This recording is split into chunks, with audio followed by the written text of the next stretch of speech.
बरतानिया ने मकबूजा मगरबी किनारे में नई गैर कानूनी बस्तियों के मामले पर इसराइली नाजिम अमूर को तलब कर लिया। लंदन। बरतानिया ने इसराइल के जानिब से नए मतनाज़ा यहूदी आबादकारी मनसूबे के लिए टेंडर जारी करने की मजम्मत करते हुए इसराइली नाजिम अमूर को तलब करके एहतजाज किया है। गैर मुल्की मीडिया के मुताबिक बरतानिया ने इसराइल की जानिब से नए मतनाज़ा यहूदी आबादकारी मनसूबे के लिए टेंडर जारी करने की शदीद अल्फाज में मजम्मत की है। बरतानवी वज़ीर ख़ारजा एड मिलीबैंड ने बताया है कि इसराइल के इस इक़दाम पर बरतानिया ने इसराइली नाजिम अमूर को तलब कर लिया। बरतानवी वज़ीर ख़ारजा का कहना है कि इसराइल को E1 मनसूबे फौरी रोकने, टेंडर वापस लेने और तमाम आबादकारी की तोसी बंद करनी चाहिए।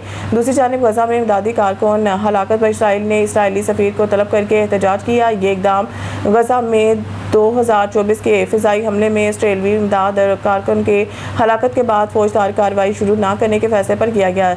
ऑस्ट्रेलियाई हुकूमत के मुताबिक इसराइली दिफाई अफवाज खुद एतराफ़ कर चुकी है कि ज़ूमी और इनके साथियों की गाड़ियों पर हमले इसराइली फ़ौज के तरीक़ाकार पर बरामद में संगीन नाकामियों, गलत शनाख्त और फैसला साजी में गलतियों का नतीजा थे।